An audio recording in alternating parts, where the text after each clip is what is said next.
Good evening from Vietnam. Good morning to you, Amanda. Thanks a lot for spending your morning to join our program and share your amazing journey to our global audience. And on behalf of the listeners around the world, we want to say thank you.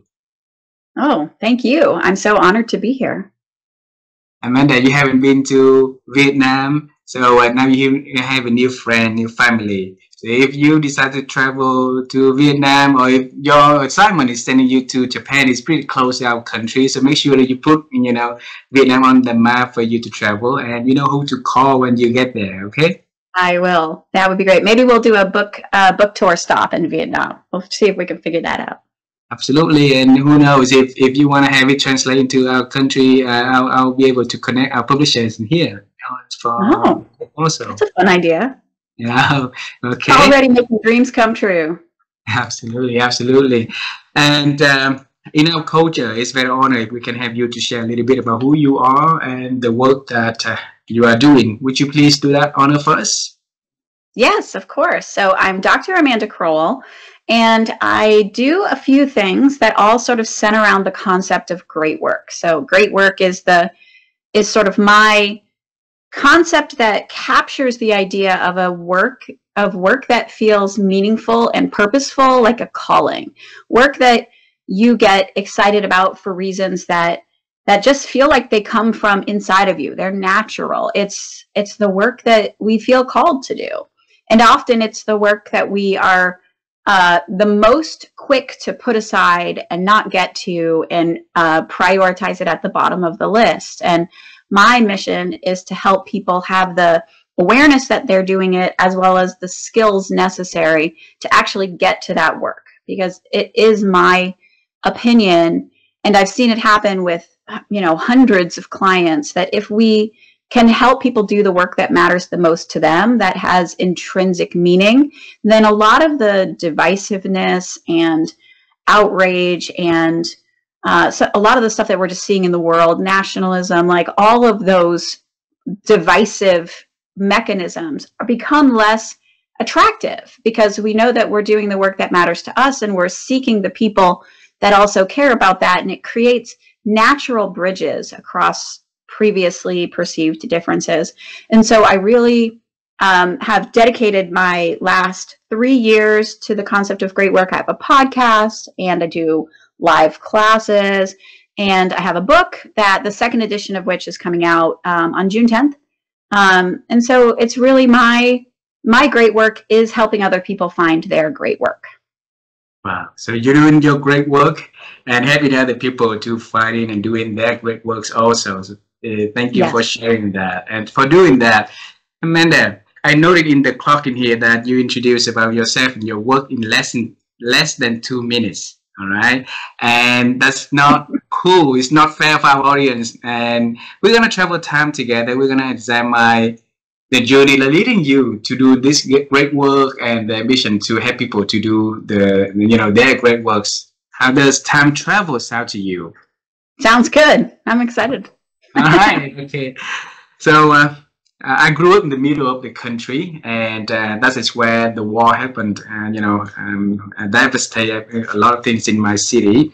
And when I grew up, few days we have electricity, and few days we didn't have electricity. So my most entertaining at night, I remember, was like when we saw the moon rose up, right? And then it made everything very bright and clear at night. And so my first dream about the world and the works I am going to do was become an astronaut and travel to the moon. It seems pretty cool, and see how bright it is up there, right? But life didn't give me any opportunity to do that great work, Amanda. And it took me to a very different territory, different directions in life also. So Amanda, when you were little, what kind of dream that you had about the future work that Amanda is doing, the value that she's gonna contribute to the world? That's such a good question, because I didn't get to do my childhood great work either, which was I grew up in Ohio in the 70s, in the late 70s, early 80s, when Sesame Street was just getting its sort of start on American public television. And do you have Sesame Street? I know there is a Vietnamese Sesame Street. Do you know Sesame Street?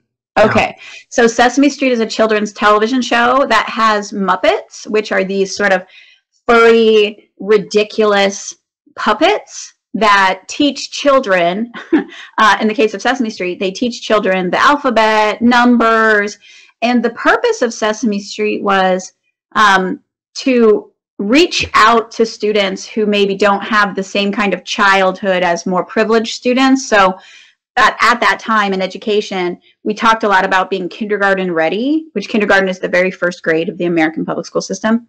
And kids who are kindergarten ready knew their letters, they could count to 10, and they had some like phonemic awareness, which is like you can sound out words.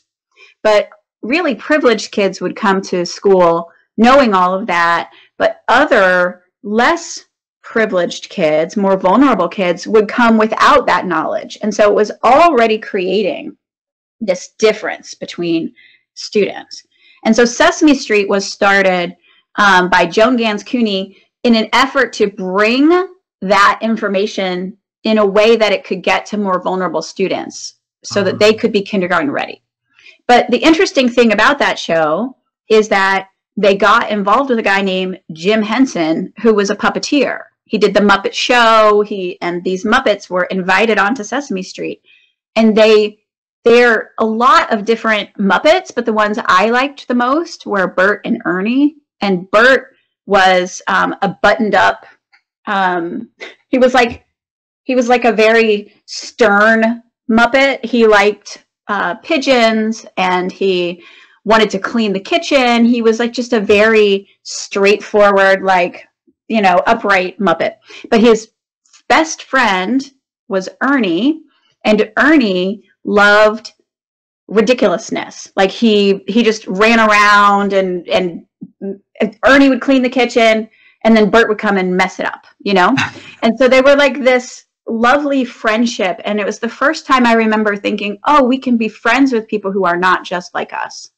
And there was something about that message that made me think, like, Sesame Street's going beyond letters and numbers, and it's teaching this social, emotional kind of like different reality that maybe you don't have access to. And so when I was little, I just wanted to be on Sesame Street. I just wanted to go there and see those Muppets and be a part of that, and children's educational television. And I thought that's what I would do with my whole life.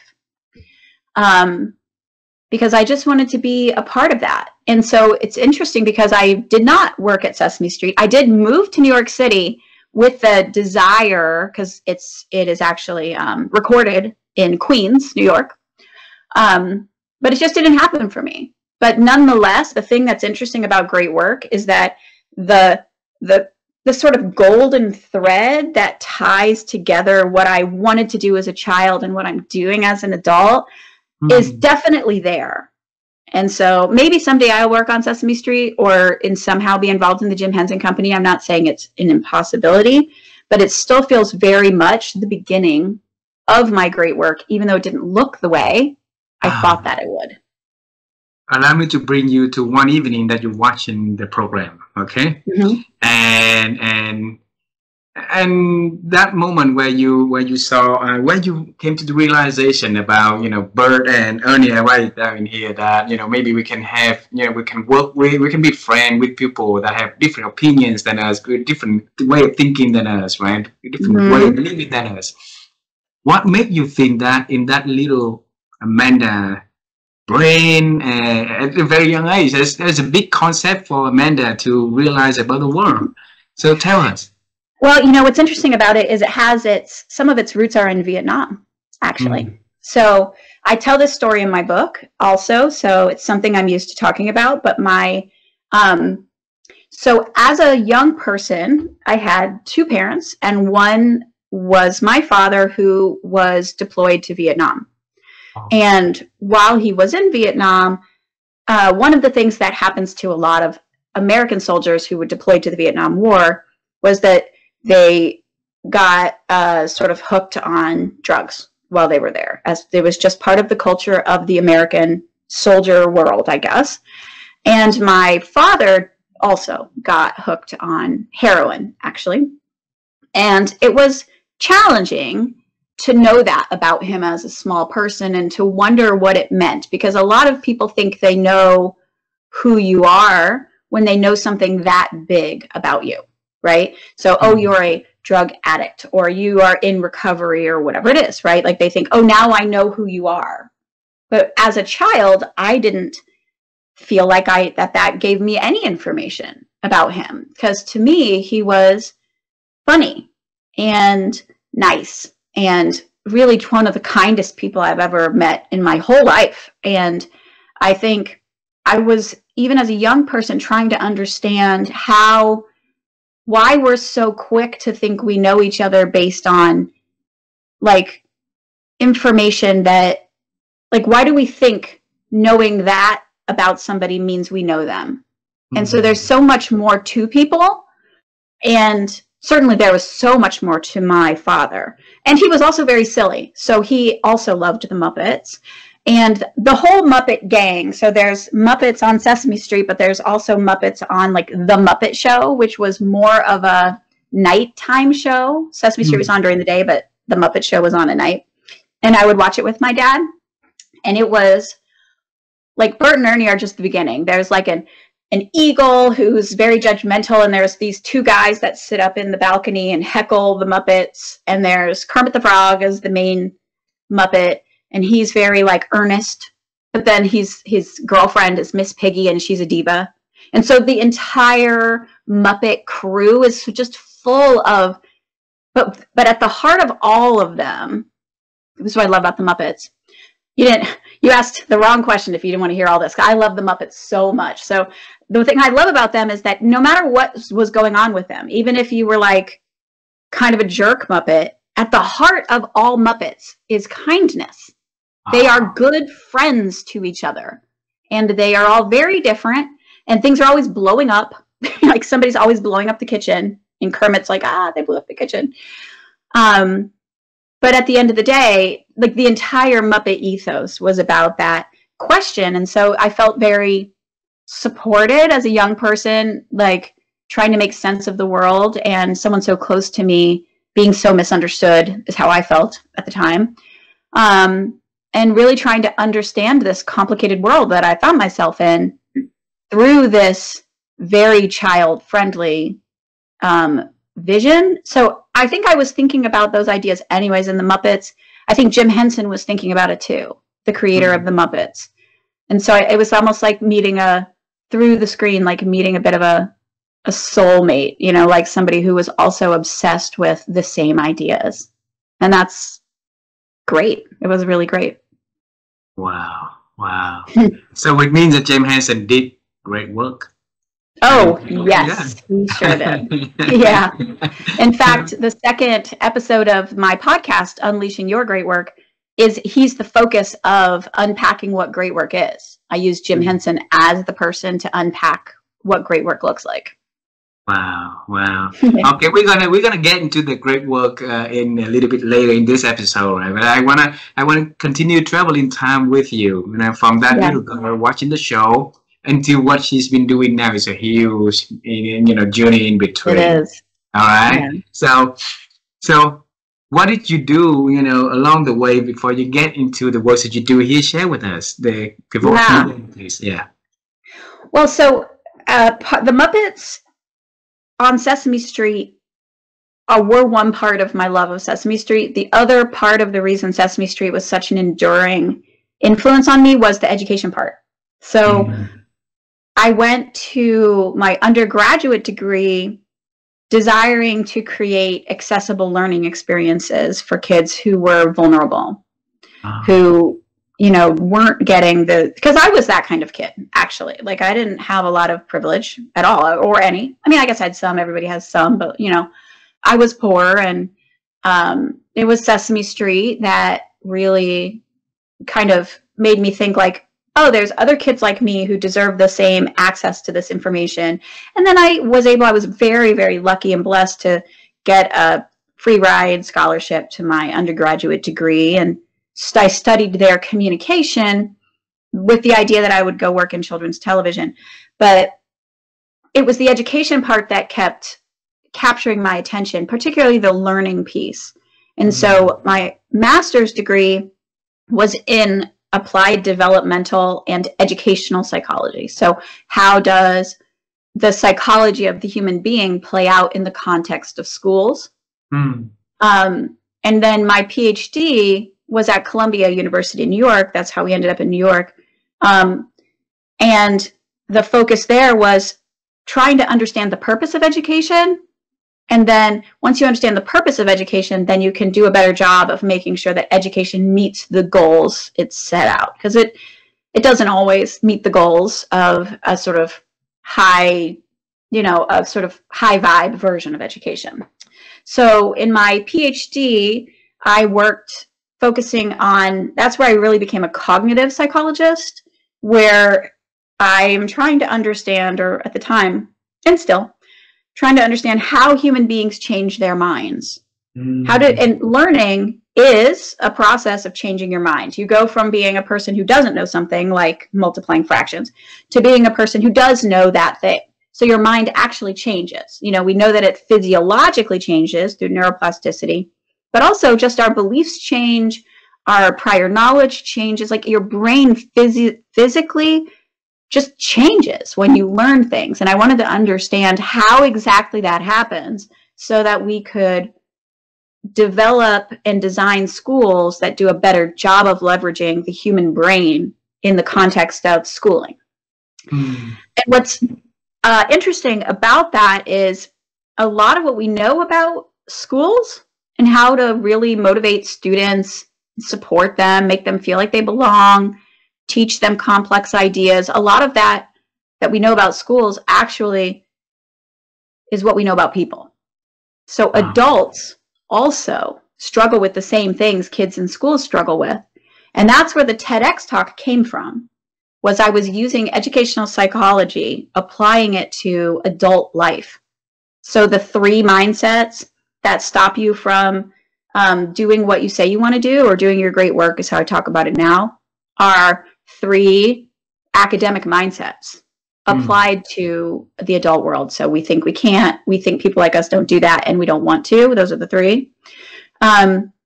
Those are the same 3 things that stop students from learning in schools. And it's the same thing that stops adults from exercising or starting their business or following up on a lead or whatever it is that is your great work. Like wherever you're stuck or blocked in doing those things, what we understand about kids in schools, teachers in schools, is very helpful. So my current great work sort of was born out of that realization. I started doing workshops. I did the TEDx talk. I started coaching people.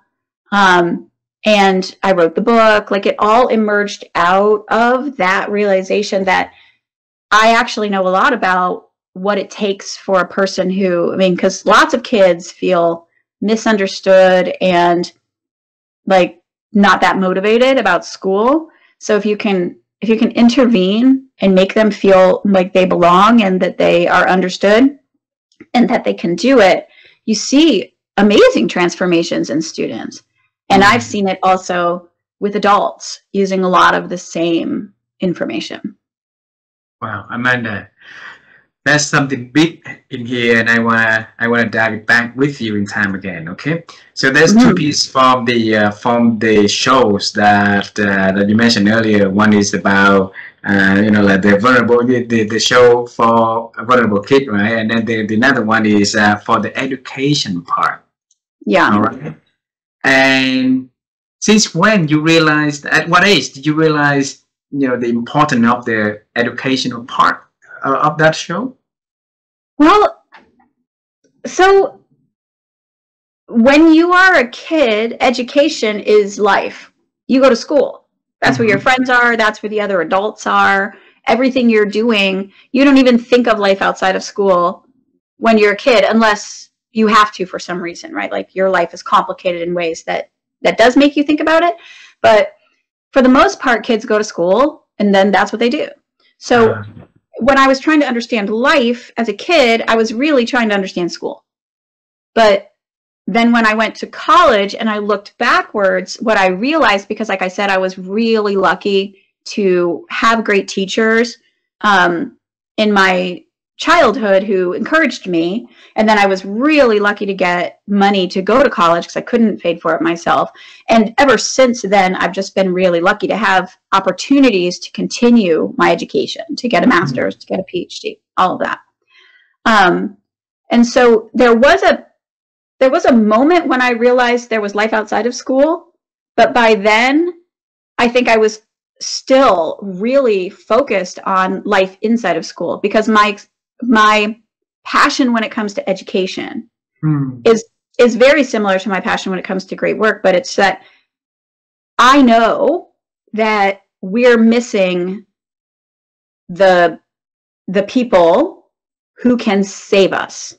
The Einsteins that have the brilliant ideas, who could change the face of science, but aren't given opportunities and are misunderstood and are structurally just, pushed aside by the education system. It's not, their life is impacted by that, but the whole world is. We need the people who have insights and creativity and new ideas and are living, like we always say in change management, that you can't solve problems with the same minds that created the problem. Yeah. And we have to get more people at the higher levels solving our problems of our world. Like, we are not going to solve these problems otherwise. So education is the #1 lever to actually lift people out of poverty, to give them the resources so that their brilliance can shine through and really start to change the world for the better.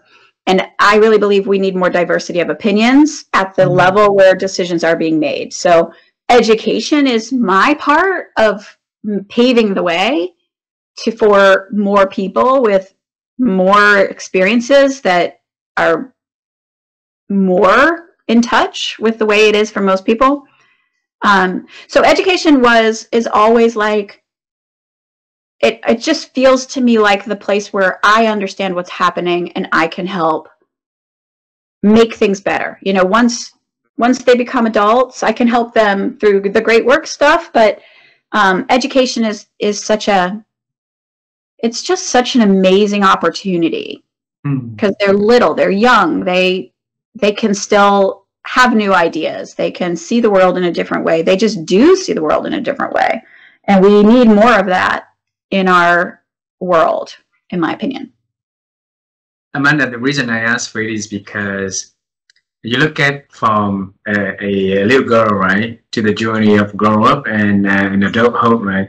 There's so many things that happen along the way that can take that curiosity and that, like interest away from Amanda. Maybe, at an early age, you see the importance of education. You said you're going to change the world through education, improving education. And then maybe a couple of years later, you say, I'm going to become a singer and change the way that I use my voice and my songs to change the world. Or maybe, different things that happen along the way. I want to see where that relentless and where does it come from in Amanda's life? Was it because of the way of you nurture, or is that in nature, in your DNA, somebody from the family have that things inside of them that become a role model for you, become something that you looked up and you want to become that person? You can dig inside and then try to give us that answer. Where that coming from? I think because this is where the concept of great work keeps returning. I feel like actually the world did its best to try to beat it out of me, beat the curiosity out of me. I had a complicated childhood. I loved my family, but my dad did have a lot of problems, and we were very poor. I mean, we weren't very poor, but we were, we were on welfare and those kinds of social projects in the US that make it so that you can like buy food even though you don't have money for food, But I was also very lucky. Like, I guess I would say that there was a fire, there was a candle burning from the beginning. There was this great work way of being. Like, I can remember times, like, I remember one friend of mine in 7th grade said to me, like, we had just been chatting about 7th grade. We were about to go into 7th grade. And she was saying that she didn't want to go and she didn't like school. And I was saying, oh no, it's going to be great. Like, these are the things we get to do and it's going to lead these places. And I remember her saying, wow, I actually feel excited about 7th grade now. And I remember feeling very satisfied that I was able to help her feel like, you know, we have this, what does Mary Oliver call it? Like this one wild and precious life. And I want everyone to realize the opportunity in front of them to just do whatever it is that makes them feel like their life is wild and precious. Mm-hmm. And when I see the light go out, then I wonder, like, how can we turn it back on? Education is how I had my light turned back on over and over again. I had teachers who really believed in me. I was able to, like, go places and meet people and learn things and ask good questions and be seen and understood in education. That was my place where I could have my light turned back on. I was lucky that I had this sort of underpinnings of good at school, you know, like I take tests really easily. Like, it was a place where I felt, I don't know, validated, which isn't always the case for people at school, but it was for me. And so I think then I think I have a little bit of a rebellious streak. That probably is from my family. My dad was definitely somebody who was like, I don't feel like it. And so we didn't do it. And I was like, interesting. So I think I wasn't like, I'm a high achiever.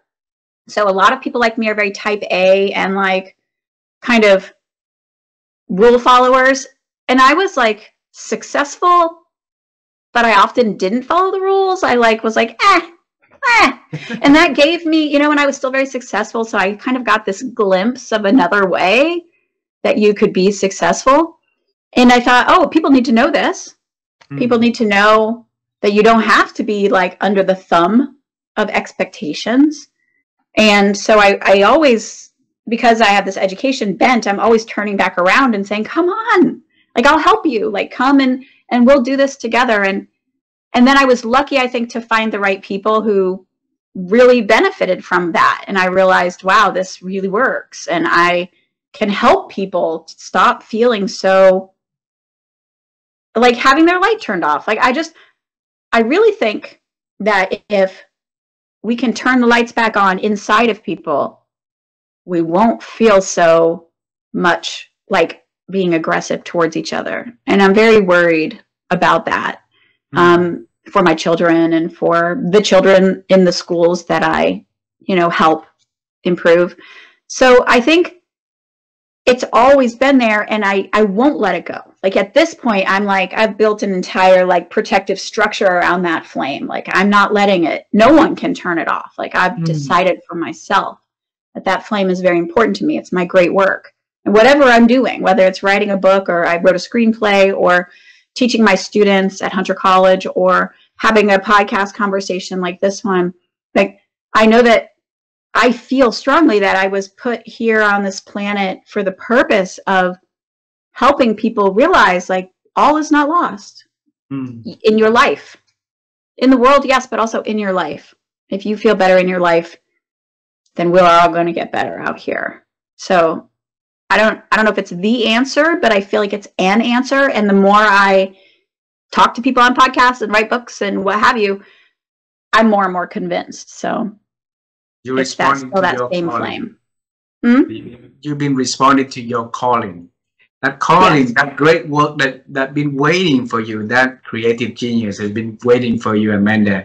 And the way I see is like in the way you pursue your education, you're circling around that, you know, through communication, whether or not that would be the way to answering the question you've been waiting for to get into the great work, right? And then from that circulation around, and you're starting to navigate into the center until you figure out, oh, this is the work that you want to do, and this is the work that you want people to do for themselves. Help us, bring us to that moment of realization, Amanda. How did you sparkle that idea to say, okay, this is you name it great work and you start to circulate around that? Yes. That's a good question. So I started, and I think I was thinking maybe kind of too granularly. I started really helping people with time management. Because I had gone and done some consulting and gotten kind of burned out and really struggled with that. And I learned how to manage my own time through psychology and education research and all that. So I started out thinking I would write a book about time management. And in fact, I did write a book about time management. It was called The Aligned Time Method.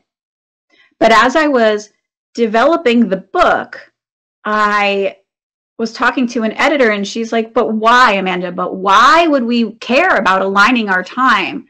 And I was like, because if you are mindful about how you spend your time, then you can free up time for what actually matters to you.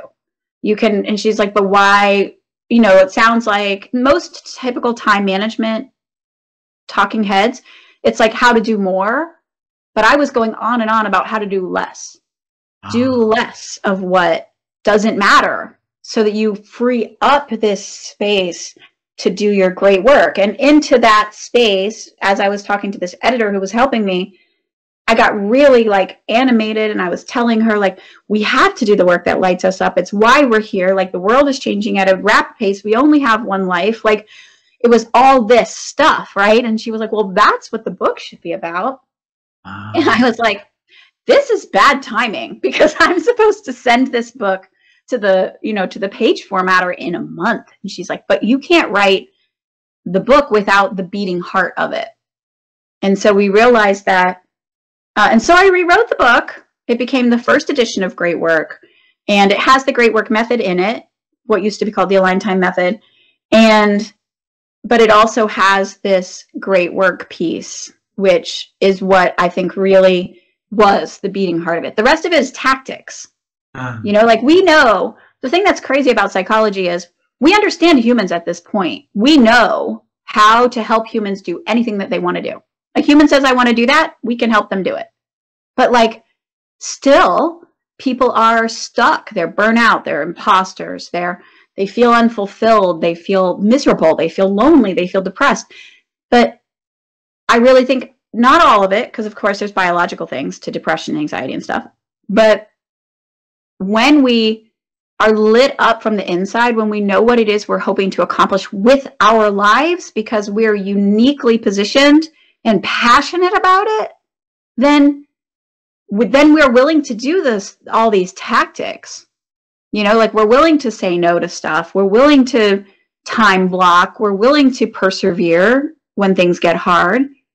But we're not willing to do that if we don't actually care about what we're doing. So very often time management problems are actually mindset problems, which is the mindset of, I don't actually care about this. I'm not doing the work that lights me up. So why would I work this hard? It's like a very rational, yeah, why would you? So don't do that work. Do the work that matters to you. And then you start to have the willingness to learn what it takes for you to, do whatever it is you really want to do. Like, the skills are suddenly very important in a way that they maybe felt less important before. Wow. Does that make sense? Makes a lot of sense. And I want to bring this one into a different perspective a little bit, in terms of, I want the leaders to listening to the way that they can pass great works from their works, so that other people will be able to have the great works themselves also. And the reason I ask for that is because when you say about bird and honey, is a part of that is all of the characters there is one part is the kindness, right? So I think that leaders and individual, we want to be kind to other people. And along the way, for some reason, the system that corporate is setting up right at the moment it pushes people to work more with less resources. There's a lot of stress that put onto the people at the moment. And for me to do the great work, to be having the privilege of having the great work, it seems to be very challenging. So what happened to our leaders what can we do to help them change and bring back that kindness and create an environment of great works for other people to enjoy it also themselves?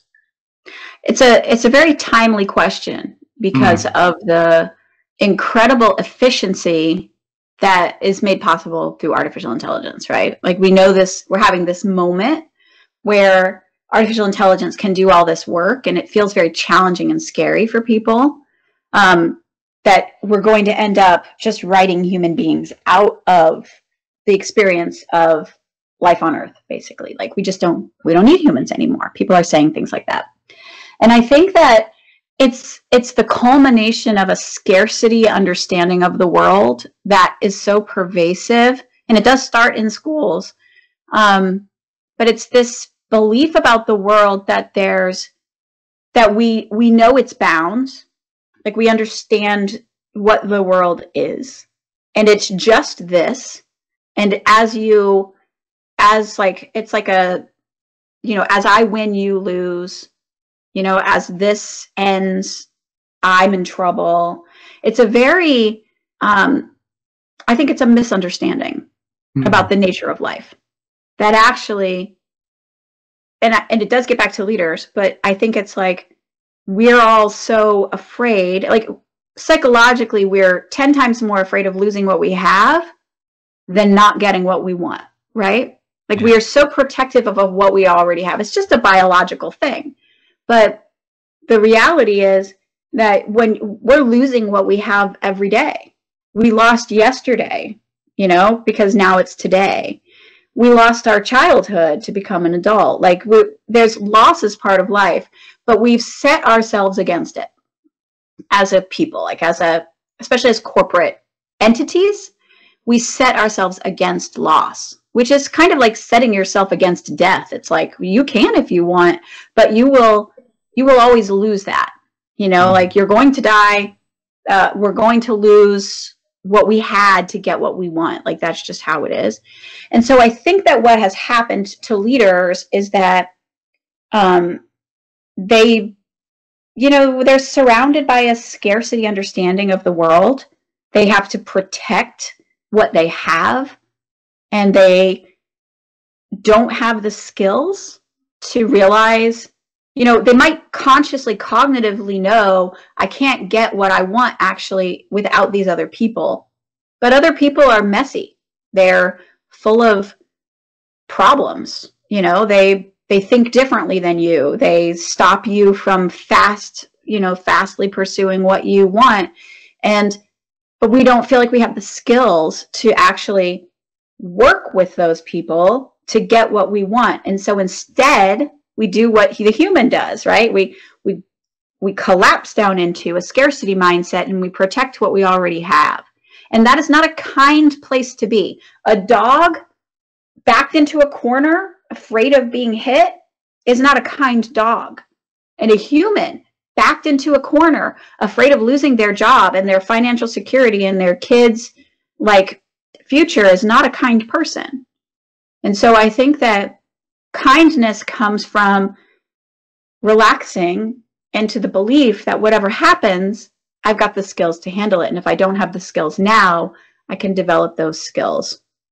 And that's actually the reason why the new edition of Great Work, which comes out on June 10th, actually has a new chapter on collaboration. And the reason I added that chapter was for this reason. People they feel like they just don't have it in them to work with others. But the solution to the problem, the abundance, right? The opposite of scarcity, abundance, that comes from working with other people. But it's not something we're comfortable with, because it requires that we relax a little bit and let things unfold.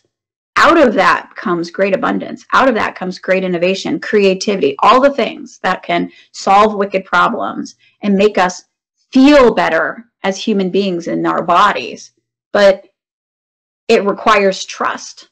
And that is a skill too. So there's all these skills of collaboration that I think leaders know they need to learn, but it feels dangerous to go in that direction because it is a departure from the protective stance that everybody's in right now as they watch the world ricochet out of control around them, whether that's because of AI or divisiveness or nationalism or war or whatever it is. Like, it's these are challenging times, but the answer is not in scarcity, it's in abundance, I think. Okay. So if that's the case, so how can we help the leader to do what matters most in here, which is the abundant, right? And without sacrificing everything else, and so that they can really do the great work and also impacting onto the change, so people to have the great works also. Yeah. Well, I think the leader has to know what their great work is. We think that we have to just acquire great work from other people, but it's like, we don't have to do Elon Musk's great work. We don't have to do Jeff Bezos' great work. Sometimes it feels that way when you go to work at a company. You have to sign on to their vision statement, and like, that has to become your goal in life. But you're there for a reason. Like, you have something that lights you up from the inside. How can you find a place for that in whatever environment you're in? And if it doesn't fit that environment, how can you find another environment where it does fit? And then once you're in an environment where you feel like, I can be who I really am, then you have to respect the fact that if you have a light inside of you, then every member of your team has a light inside of them.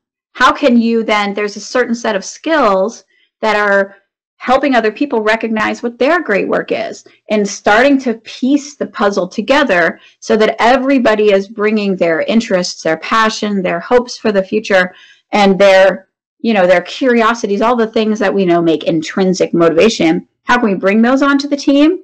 Then the leaders have to develop the skills to nurture everybody's great work, including their own, and then have these sort of collaboration skills that we talk about in chapter 7 of the book, which are like, you have to both know who you are and clearly communicate that, while also staying open to other people's ideas. They're all these sort of two-sided skill sets. You have to be able to navigate conflict and repair after conflict. Like, there are these skills that go into actual authentic connection if that's the kind of team that you're trying to build. And everybody agrees that those are the kinds of teams that we want to build. Teams where people feel safe, where innovation can happen, where the leader is respected, and where like good ideas don't get squashed because you're afraid of getting in trouble. Like, we know that that's the kind of team we want to build. I think great work does play a part. Understanding great work in yourself and others does play a part in developing teams like that. Beautiful. And you mentioned it start with, knowing who we are, right? And I saw a lot of good people come into environment one day, they forgot completely about who they are, and they turn out to be a very different person when they first came. Right? What should we do to help ourselves to be immune with, that, and then stay truly to who we are? Yeah, it's a good question. And I think that the number one thing is that you have to trust that you have great work inside of you. And a lot of people are like, I don't think I do have great work inside of me, Amanda. But listen, I have talked to hundreds of people, and I've never met a single one who does not have great work inside of them. Not one. And so you can trust me that you who's listening, you have great work inside of you.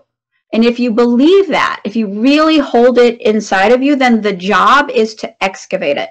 So one of the chapters in the book is about self-expertise, which is about like understanding yourself as a particular person.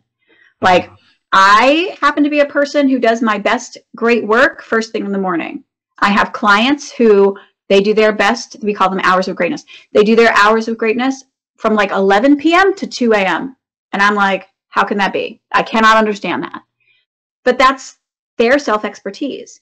So whatever is particular about you, however you want to spend your time, however you like to collaborate with others, however you like to manage your tasks, all of that information, when it comes from a place of nurturing and cultivating great work, eventually you'll become so clear about who you are. Like I said, like, I've built an entire structure protecting my great work, my little light inside of me. I've done that by discovering who I am, and then not believing other people who try to tell me that they know who I am, because they might give me insights. That's not happening, but I know who I am. And I think people who lose track of who they are, it's because they don't necessarily trust that there is a real honest to goodness core of great work at the center that they can hold on to, that they can trust, that they can believe in. So that's the first piece, I think. Wow. And if you, I know this question is not fair for you. And in this second edition of the book, if you pick one chapter that you really, really want to share with our audience, what is that chapter you want to share with our audience? Well, so there's a journal, which is a time management journal. It's called the Great Work Journal. Inside of the Great Work Journal is the chapter that explains the method, like just the great work method, tactics, boots on the ground. That's the one, if somebody has great work inside of them and they feel like they just can't get to it, I would say get the journal. It's already got the chapter in it. Give it a shot. If somebody feels like, I don't know that I believe I have great work inside of me, then the chapter that I would recommend is the one called What is Your Great Work, is what it's called. Chapter 2, What is Your Great Work? Because that one helps to explain how they absolutely do have great work inside of them. So it just kind of depends on what the person's struggling with. And then my second favorite chapter, no matter what, no matter where you start, you have to read the Do Less chapter, because everyone's like, I can't add great work to my life. It's like, no, you cannot. You have to stop doing all this craziness and make space for your great work. So that's the second chapter I would recommend. Wonderful. And I believe that we all want to do our great works, right? So how can they get a hold of you so that they can live for you? Yes. Thank you so much for asking that question. So I have a website. It's amandacrowell.com. We can maybe put it in the show notes, I guess. And on there, there's blogs, there's events, free events.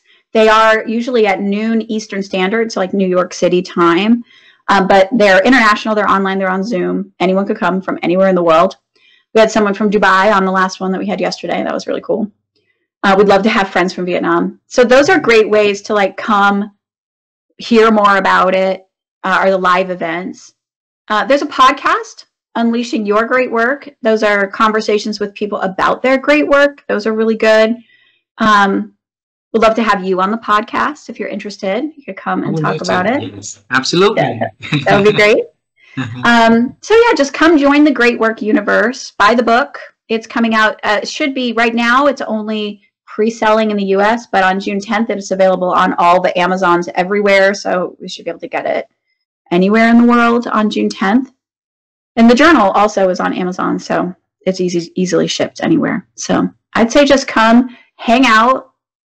Tell me who you are, like tell me how you found me on this podcast, and like let's just start the conversation, because it's not really something that transforms overnight. It's something that is a lifelong pursuit of your own light, of your own great work. Beautiful, beautiful. Amanda, two last questions for this conversation, okay? Okay. And you mentioned one word is repeatedly in this conversation is the word I think.